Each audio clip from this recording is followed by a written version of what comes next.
அன்பான தேவ ஜனமே, ஆண்டவராகிய இயேசு கிறிஸ்துவின் இன்பைய நாமத்தில் இயேசுவே என்னோடு பேசுமே என்கிற இந்த தின நிகழ்ச்சிக்கு உங்கள் ஒவ்வொருவரையும் வாழ்த்தி வரவேற்பதில் என் ஆண்டவருக்குள் நான் மிகவும் சந்தோஷமா இருக்கிறேன். சந்தோஷமா இருக்கிறீர்களா? ஆண்டவர் நீங்கள் சந்தோஷமா இருக்க வேண்டும் என்று விரும்புகிறார். நாம் சந்தோஷமா இருந்த ஆண்டவருடைய நல்ல வசனத்தை பார்ப்போம் வாருங்கள்.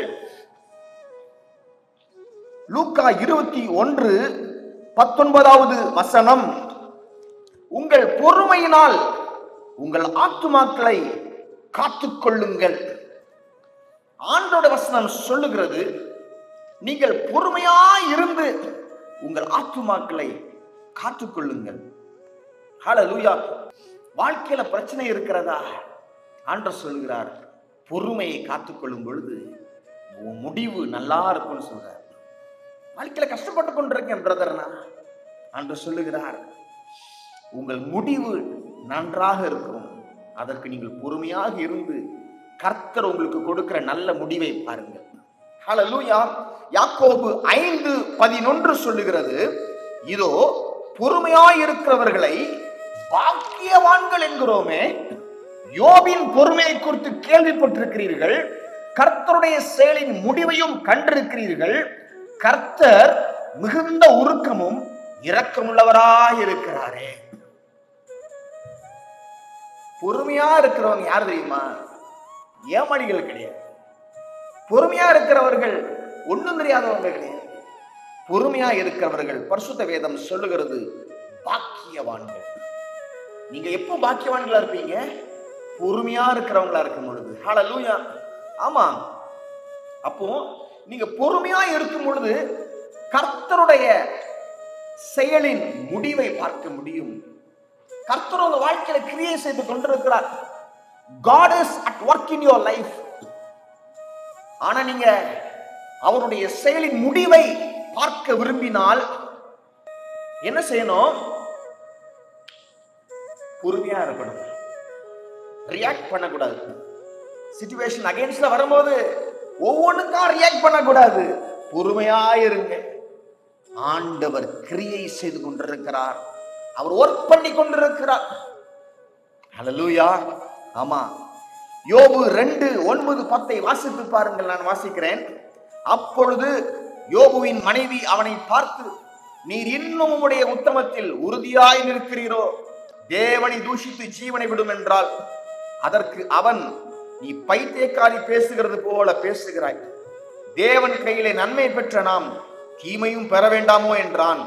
இவைகள் எல்லாவற்றிலும் யோபு தன் உதடுகளினாலே பாவம் செய்யவே இல்லை. யோபுக்கு பயங்கர பிரச்சனை. பயங்க இறந்து போயிட்டாங்க. ஆடு மாடெல்லாம் போச்சு, சொத்து சுகம் எல்லாம் போச்சு. இவர் மட்டும் மீதியா இருக்கிறாரு. இவருக்கும் உடம்புல ஃபுல்லா அங்கங்க பருக்கள் வந்திருக்குது. உட்கார்ந்து சுரண்டிட்டு இருக்காரு. அப்போ மனைவி வர்றாங்க. அந்த பருக்கள் மேல ஆசிட் ஊத்துறதுக்கு வர்றாங்க. என்ன தெரியுமா சொல்றாங்க? யோ, உயிரோட இருக்கிறியா? தேவன் அவரை நீ தூஷித்து, நீங்களாம் ஒரு தேவனா அப்படின்னு வாயினால் அவர் ஏதாவது சொல்லிட்டு செத்து போயிரியா அப்படின்னு சொல்றாரு. நீ பைத்தியக்காரி பேசுகிறதை போல பேசுகிறாய். ஆண்டவர் எவ்வளவு நன்மை பண்ணியிருக்காரு நம்ம வாழ்க்கையில. கொஞ்சம் தீமை அனுபவிச்சா என்ன சொல்றாரு. ஹல்லேலூயா. தன்னுடைய வாயினால் அவர் எந்த பாவமும் செய்யவில்லை. அவர் உதடுகளினாலே அவர் எந்த பாவமும் செய்யவில்லை என்று பரிசுத்த வேதம் சொல்லுகிறது. யோபு 42:7 சொல்லுகிறது, என் தாசனாகிய யோபு பேசினது போல நீங்கள் என்னை குறித்து நிதானமாய் பேசவில்லை. ஆண்டவர் சாட்சி கொடுக்கிறாரு.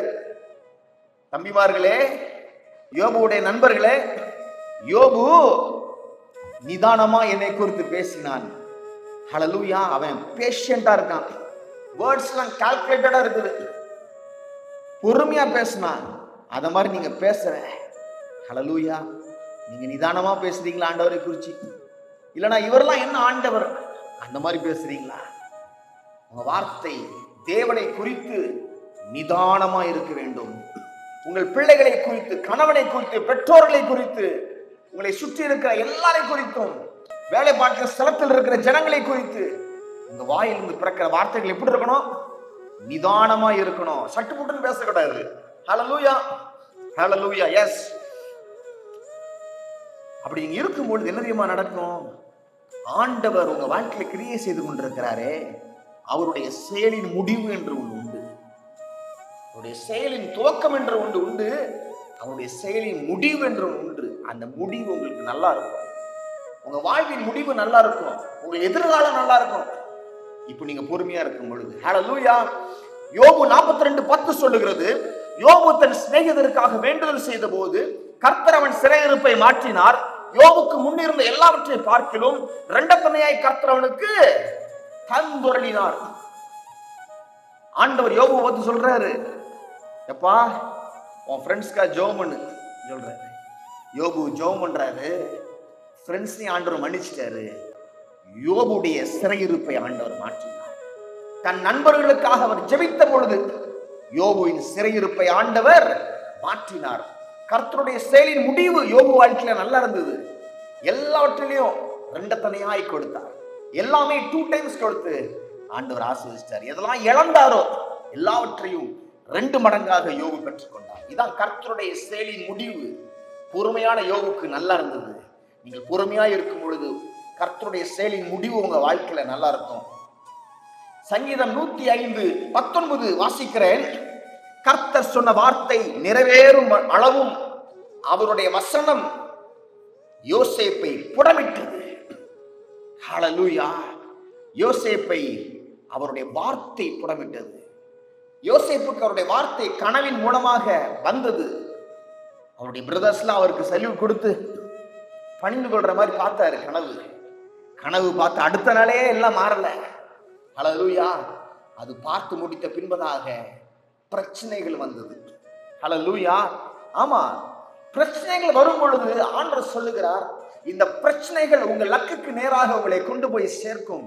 இந்த பிரச்சனைகள் தான் உங்க வாழ்க்கையில ஆண்டவர் வச்சிருக்கிற அந்த திட்டத்திற்கு பக்கத்தில் உங்களை கொண்டு போய் சேர்க்கும். ஹல்லேலூயா. ஆம், பாருங்கள் தேவஜனமே, யோசேப்பை அவருடைய பிரதர்ஸ் சகோதரர்கள்லாம் சேர்ந்து குழியில போய் போட்டாங்க. அங்கிருந்து அவரை எடுத்துக்கொண்டு போய் எகிப்துல வித்தாங்க மீதியானிய கூட்டம். ஹல்லேலூயா. அது மாத்திரமா, போத்திபார் வீட்டுக்கு போனாரு. போத்திபார் மனைவி துரோகம் செஞ்சா. சிறைச்சாலைக்கு போனாரு. சிறைச்சாலையில் இருந்தார். அதோட வாழ்க்கை முடிஞ்சு போகல.